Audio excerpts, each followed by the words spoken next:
비판하지 말라라는 제목으로 말씀을 나누겠습니다. 좀 무겁게 다가오시나요? 무겁게 다가오시죠? 네, 우리의 삶이 참 험담하고 비판하는 이런 일들이 참 많기 때문입니다. 지금 마태복음 저희가 묵상을 하고 있는데 이제 산상수훈이 끝났습니다. 7장으로 들어갔는데 계속해서 지난주에 6장에 이어서 이제 또 오늘 7장 말씀을 같이 한번 살펴보겠습니다. 잠언에 험담에 대한 여러 가지 말들이 나옵니다. 대표적인 구절이 잠언 26장 22절과 18장 8절, 26장 22절과 18장 8절인데 똑같은 말씀입니다. 우리 같이 한번 읽어보겠습니다. 남의 말하기를 좋아하는 자의 말은 별식과 같아서 뱃속 깊은 데로 내려가느니라.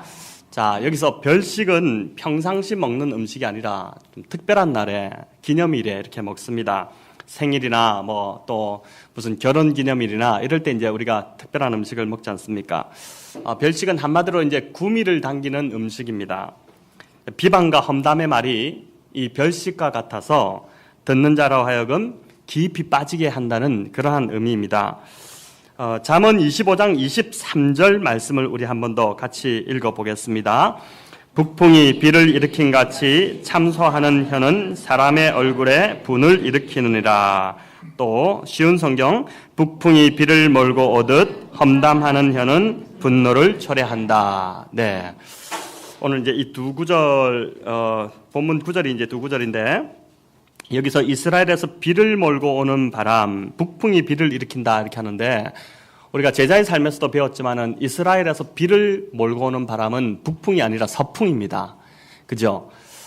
지형적으로 볼 때 서쪽에 뭐가 있습니까? 대해라고 불리는 이 지중해가 있어서 그 바다에서 이제 비구름이 몰라서 비를 내리게 되고 동쪽은 사막이기 때문에 이제 마른 아주 이게 메마르게 하는 그러한 뜨거운 바람이 불어오는 것이죠. 그런데 오늘 여기 본문 이 말씀에 보니까 북풍이 비를 몰고 온다 그렇게 하죠.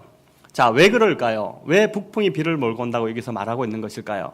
이 북풍의 원어적 의미는 감추어진 바람, 비밀스러운 바람 이런 뜻입니다. 북풍은 여기서 원어적 의미는 감추어진 바람, 비밀스러운 바람이라는 뜻입니다. 즉 예고 없이 갑자기 불어닥치는 바람을 의미합니다. 여러분, 이런 비바람이 사실은 많은 피해를 가져오게 됩니다. 예고가 있으면 대피할 수 있는데 지난주죠. 또 참 일어나지 말아야 될 일이 일어났습니다. 갑작스럽게 화재가 일어나니까 어떻게 됩니까? 수많은 인명이 피해를 입게 되지 않았습니까? 마찬가지로 이렇게 자연재해가 갑자기 비바람이 불어오면은 대책이 없는 것입니다. 잠언은 이 북풍을 참소하는 혀에, 험담하는 혀에 비교하고 있습니다. 이 험담하는 혀, 이것의 원어적 의미도 뭐냐면은 비밀스러운 혀 이런 뜻입니다. 참 재밌죠? 히브리 말이 재밌습니다. 비밀스러운 바람과 비밀스러운 혀를 대조하고 있습니다. 자, 그럼 비밀스러운 혀는 어떤 혀일까? 이 비밀스러운 혀는 뒤에서 은밀히 말하는 혀입니다. 뒷담화입니다. 얼마나 많이 했습니까? 지난주도. 그죠? 이런 혀가 분노를 일으킨다고 합니다. 뒤에서 은밀히 남을 험담해서 모를 것 같지만 그러나 사실은 이런 험담이 결국 돌고 돌아서 그 당사자에게 들어가서 더 큰 분노를 일으킨다는 것입니다. 여러분, 이처럼 험담은 사람의 기분을 상하게 하며 상처와 분노 외에는 어떤 좋은 결과도 가져오지 않습니다. 그럼에도 불구하고 우리는 험담이나 비판을 가볍게 생각하고 이 죄에 대해서는 심각하게 받아들이지 않습니다. 자, 여기서 우리가 더 깊이 들어가기 전에 비판과 비난은 다른 것임을 좀 짚을 필요가 있습니다. 비판하지 말라고 해서 공동체와 개인의 어떤 죄 또 잘못된 문제를 보고도 못 본 채 하라는 것은 아닙니다. 건전한 비판은 공동체에 반드시 필요한 기능이죠. 공동체가 잘못되어 갈 때 또 리더가 잘못 행할 때는 반드시 비판을 해야 합니다. 그 기능이 살아있어야지 교회 공동체가 건강하고 바르게 갈 수 있기 때문입니다. 또 교회는 형제가 죄를 범했을 때도 말씀으로 책망하는 자리의 기능, 그 치리 기능이라 하죠. 그 기능을 제대로 작동시켜야지 교회가 건강하게 갈 수 있습니다.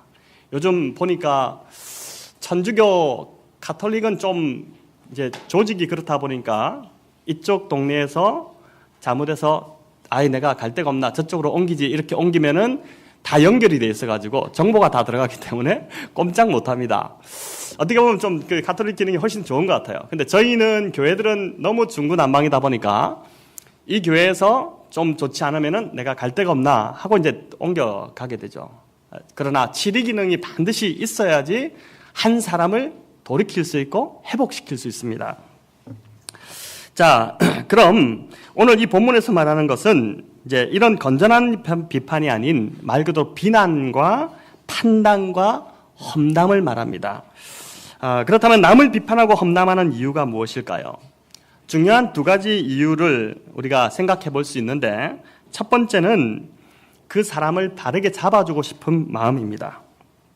이상하게도 내 눈에 그 사람의 잘못된 점과 모자라는 점이 잘 보입니다. 이런 거 특히 잘 보는 사람이 있어요. 이런 사람들 앞에 가면 무섭습니다. 제가 또 나를 뭘 이렇게 할까? 이런 생각이 또 들죠. 내가 한다면 그렇게 하지 않을 것 같은데 모자라 보이고 잘못해 보이니까 비판하고 험담까지 하는 것입니다. 한마디로 나는 옳고 너는 잘못됐다, 틀렸다 이렇게 생각하는 것이죠. 그래서 틀린 것을 바로잡아주겠다는 그 심사입니다. 자, 두 번째 이유는 비판이나 험담을 통해서 내 기분이 좋아지기 때문입니다. 기분이 좋지 않을 때 여러분 기분을 좋게 하는 방법이 있습니다. 뭐죠? 다른 사람을 씹고 한번 무너뜨려 보십시오.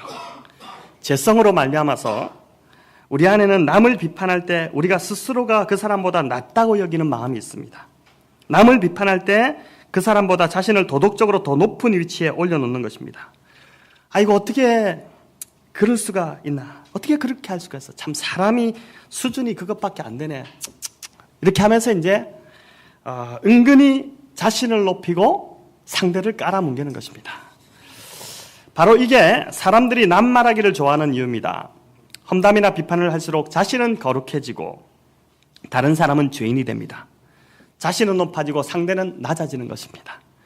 보통은 이 두 가지가 별개가 아니라 동시에 작동을 합니다. 상대의 단점이 보이고 그렇게 하면 안 된다고 하면서 사실은 상대는 끌어내리고 자신은 높이는 것입니다. 그래서 이 비판은 참 달콤합니다. 맛보셔서 아시겠지만. 네. 자, 그렇다면 예수님은 이 비판을 어떻게 가르치셨을까요? 예수님은 어떻게 가르치셨을까? 오늘 읽은 본문은 각기 세 가지 다른 주제를 묶어놓은 것처럼 보입니다. 첫째는 비판하지 말라라는 것이고 이 둘째는 6절에 거룩한 것을 개에게 주지 말고 진주를 돼지에게 던지지 말라 이렇게 말하고 있고 세 번째는 7절부터 기도에 관한 가르침을 주고 있는 것처럼 보입니다. 그래서 많은 주석가들은 각각을 별개의 주제로 해석하기도 하지만 그러나 이 비판과 험담이라는 프리즘으로 그 관점으로 이 본문 7장 1절부터 12절을 보면은 한 주제가 지금 흘러가고 있음을 알 수 있습니다. 자, 먼저 1절은 비판을 받지 아니하려 하거든 비판하지 말라 이렇게 합니다. 단호하게 주님이 말씀하시죠. 그 이유가 2절에 나오는데 너희가 비판한 그대로 비판을 받을 것이며 너희가 헤아리는 대로 즉 너희가 판단하는 그대로 너희도 판단받을 것이라고 합니다. 예수님의 가르침은 아주 분명합니다. 남을 비판하면 똑같은 비판을 받을 준비를 하라는 것입니다. 부메랑의 법칙이고 경작의 원리입니다. 비판을 던지면 비판이 나에게 돌아옵니다. 험담 던지면 험담이 나에게 돌아오게 돼 있고 험담을 심으면 험담을 거두게 되는 것입니다. 자, 이어 3절부터 5절까지는 남을 비판한 자의 위선에 대한 유머입니다. 여러분, 우리는 이게 전혀 유머처럼 보이지 않지만 영어로 미국 사람들 막 유머하는데 미국 가서 영어 잘 안 되는 사람들은 영어를 좀 한다 하더라도 유머까지 잘 이해를 못합니다. 막 웃는데 혼자 뻥한 이렇게 있죠. 근데 마치 이제 지금 이스라엘의 지금 이 말 자체가 그 당시 예수님의 말씀을 들을 청중들은 다 웃을 만한 그러한 유머였습니다. 내 눈 속에 있는 나무 토막이 들어있는데 그건 모르고 형제의 눈 속에 있는 티를 빼주겠다고 하느냐. 비판할 입장도 하는데 네가 비판한다는 말입니다. 비판의 내용이 사실은 너에게 더 많은데 그렇게 더 많이 해당되는데 위선을 떨고 있느냐 이런 의미입니다. 자, 비유가 말하고자 하는 핵심이 무엇일까요? 비판을 하기 전에 나 자신을 먼저 돌아보라는 말일까요? 그래서 내 죄와 문제가 해결되면 다른 사람을 비판해도 된다는 말일까요? 아닙니다. 여기 비유의 핵심은 비판을 하지 말라는 뜻입니다. 한마디로 비판으로 문제가 해결될 수 없다는 것입니다. 판단으로 문제가 해결될 수 없다는 것입니다. 우리의 태도를 돌아보십시오. 비판할 상황이 생겼을 때 어떻게 합니까? 보통은 두 가지로 반응합니다. 첫째는 막 입이 근질근질 하잖아요. 그래서 그 상황을 나눌 사람을 만나서 그 문제를 막 비판하기 시작합니다. 이래서 되겠느냐? 그 사람이 크게 잘못되어 가고 있다. 그러면서 그 사람을 바로잡아야 한다는 명목하에 비판과 험담을 서슴없이 쏟아내기 시작합니다. 둘째는 비판의 당사자를 직접 찾아갑니다. 약간 대가 센 사람이고 그리고 간이 좀 큰 사람입니다. 그것도 뭐가 잘못되었는지에 대한 리스트를 아주 일목요연하게 정리해가서 그 리스트를 하나하나 짚어가며 비판하기 시작합니다. 자, 여러분이 비판을 받는 당사자라면 마음이 어떻겠습니까? 두 방법 모두 상처가 되고 분노만 생길 뿐입니다. 비유의 핵심은 무조건 비판부터 멈춰야 된다는 것입니다. 자, 6절은 이것을 강조하는 또 하나의 비유입니다. 6절, 우리 개역 개정과 쉬운 성경 두 가지인데 둘 다 한번 읽어보겠습니다. 거룩한 것을 개에게 주지 말며 너희 진주를 돼지 앞에 던지지 말라. 그들이 그것을 발로 밟고 돌이켜 너희를 찢어 상하게 할까 염려하라. 또 거룩한 것을 개에게 주지 마라. 진주를 돼지 앞에 던지지 마라. 개나 돼지는 그것을 짓밟고 뒤돌아서서 너희를 물어버릴 것이다. 자, 이 비유는 보통 그 가치를 알지 못하는 자에게 소중한 것을 주지 말라, 이런 의미로 많이 해석되지만 뭐 그렇게 해석해도 무관합니다. 하지만 본문의 연결성을 고려하면 논리가 맞지 않습니다. 비판을 하지 말라고 해놓고 그런 대상에게 소중한 것을 주지 말라, 비판하지 말라고 방금 말해놓고 소중한 것을 주지 말라고 하면은 이게 말이 안 맞지 않습니까? 여기서 그래서 돼지에게 진주를 주지 말라는 것은 저희 교회에 돼지띠가 상당히 많더라고요. 이 돼지에게 진주를 주지 말라는 것은 돼지가 가치 없는 존재라기보다는 진주를 소화시킬 수 없는 존재라는 것이, 그렇게 보는 것이 옳습니다. 돼지들이 진주를 소화시킬 수 없듯이 사람들은 정죄받는 것이나 자신을 향해 비판하는 것을 소화시키지 못한다는 의미입니다. 아무리 비판의 내용이 거룩한 것이고 진주처럼 가치 있는 것이고 그 사람한테 정말 필요한 비판이라 할지라도 사람들은 이런 비판을 웬만해서는 소화시키지 못하기 때문에 비판하는 것이 옳지 않다는 것이죠. 무엇이라고 합니까? 오히려 그것을 짓밟을 뿐이고 진주나 거룩한 것을 짓밟아 버릴 뿐이고 뒤돌아서 너희를 물어버릴 것이라고 합니다. 여러분 많이 물려보셨죠? 예, 이런 경우들이 있지 않습니까? 공격적으로 변한다는 것입니다. 자, 그럼 어떻게 해야 할까요? 이제 예수님이 말씀하시는 해결책을 살펴보아야 합니다. 7절입니다. 우리 같이 읽습니다. 구하라 그리하면 너희에게 주실 것이요 찾으라 그리하면 찾아낼 것이요 문을 두드리라 그리하면 너희에게 열릴 것이니. 우리가 너무나도 잘 알고 있는 말씀입니다. 구하라는 단어는 기도하라는 말이죠. 기도할 때 어떤 일이 생긴다는 말인가요? 기도는 세 가지 측면에서 우리에게 축복이 됩니다. 첫째는 기도를 통해서 우리는 하나님을 그 상황으로 초대할 수 있습니다. 무슨 말인가요? 그 사람의 문제를 나 혼자 해결하는 것이 아니라, 나 혼자 막 속거리고 끙끙거리는 것이 아니라 그 기도를 통해서 하나님과 함께 이 문제를 해결해 나갈 수 있다는 것입니다.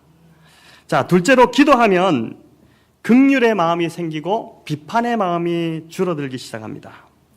기도를 하면 할수록 어떤 일이 생기냐면은 그 사람을 향한 하나님 아버지의 마음이, 하나님이 그 사람을 보시는 그 마음이 내 안에 부어지기 시작합니다.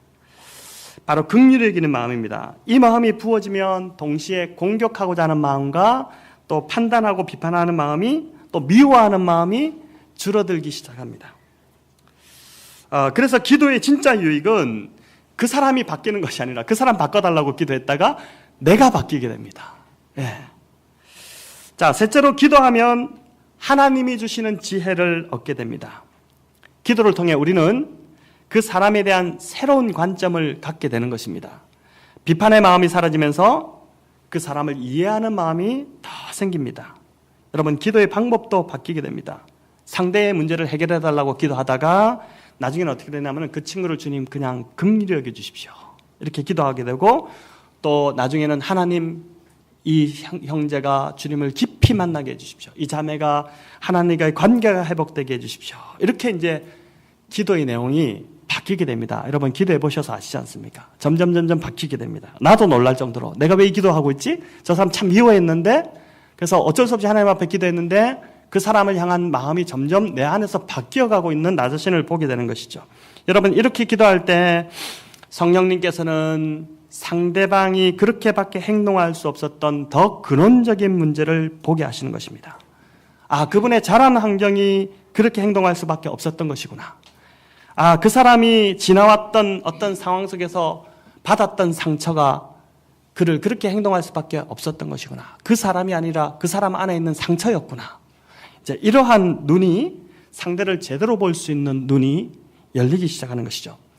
한 번은 제가 내적 치유 과정에 참여했었다가 한 자매가 굉장히 이제 이게 거의 끝나갈 무렵에 하나님께서 이제 타이밍이 온 것이죠. 그 자매를 향한. 한 자매가 굉장히 펑펑 울기 시작하면서 한 30분간 한마디를 계속 반복해서 외치는 것입니다. 그게 뭐냐면은 왜 나를 혼자 버려뒀어? 이 말은 왜 나를 혼자 버려뒀냐고 이렇게 하면서 거의 비명에 가까운 울부짖음이었습니다. 그걸 한 30분 이상을 계속 외치는데 이 자매가 사실은 겉으로 보기에는 아주 세련되고 참 나이스해 보이는 외모를 가졌는데 말이 굉장히 거칠었습니다. 말투가 보통 거치는 게 아닙니다.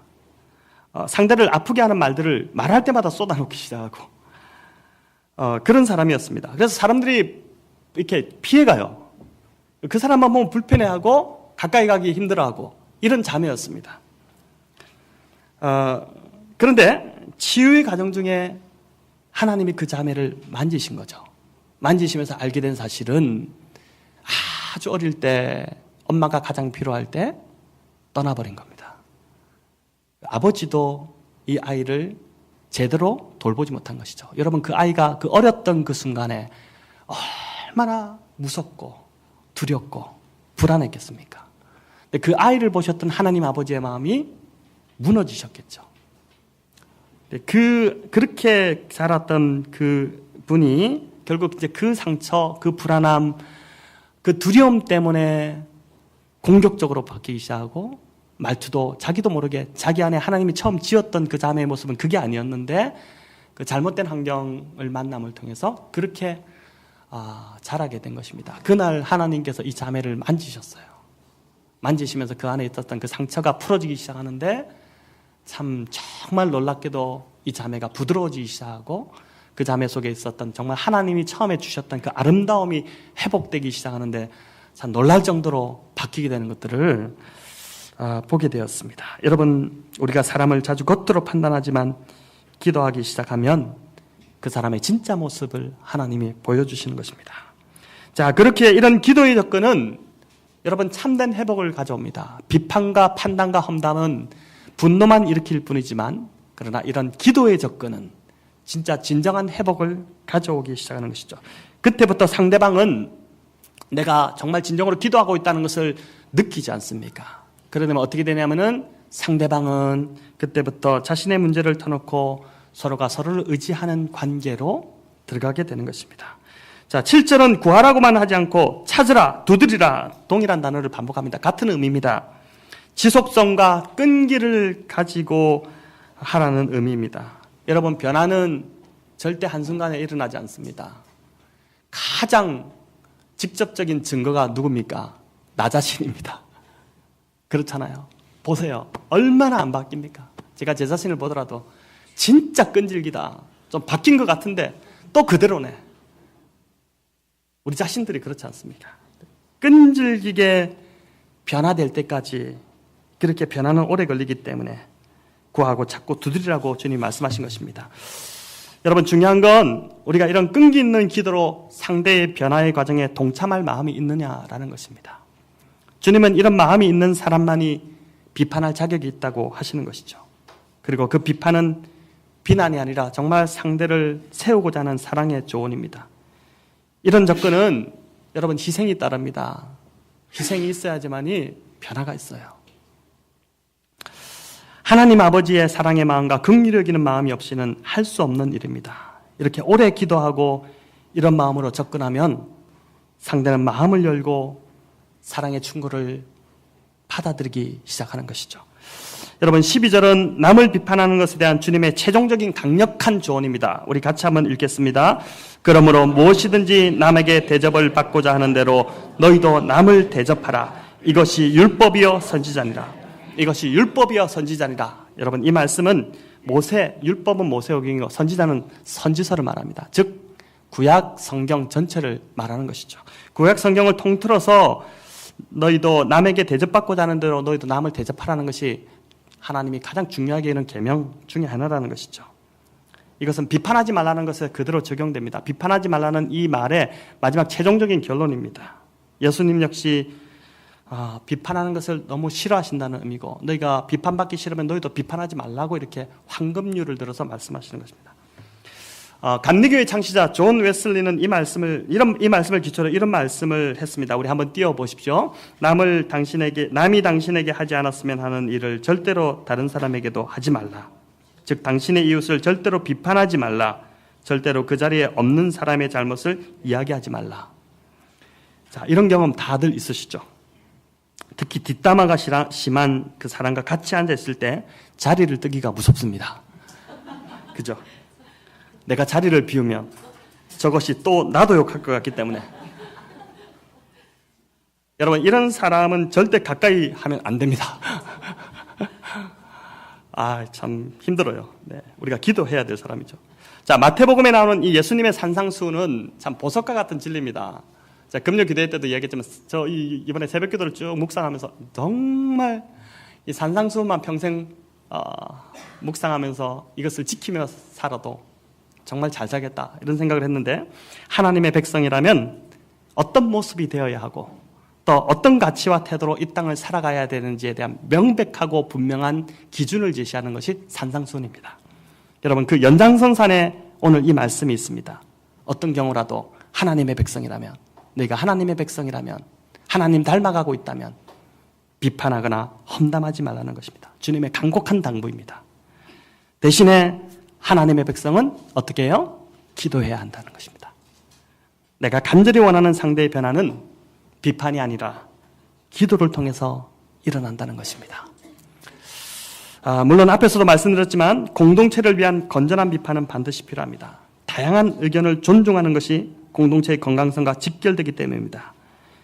그리고 그런 비판을 잘 수용하는 것이 공동체가 성숙하게 자라가는 그러한 공동체의 그 성숙의 수준이기도 합니다. 중요한 것은요, 이 모든 것에 사랑으로 행하지 않는 것은 어떤 것도 의를 이루지 못한다는 것을 우리가 기억해야 됩니다.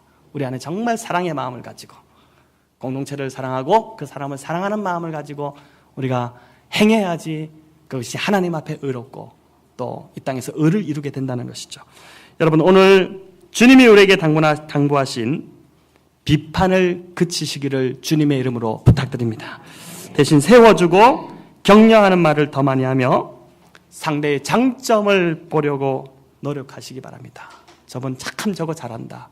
그거 세워드리고 또 그거 잘할 수 있도록 도와드리고 옆에서 박수 쳐드리고, 여러분 그렇게 할 때 공동체가 참 따뜻해집니다. 만약 정말 비판해야 될 상황이나 사람이 있다면 기도의 특권을 사용하십시오.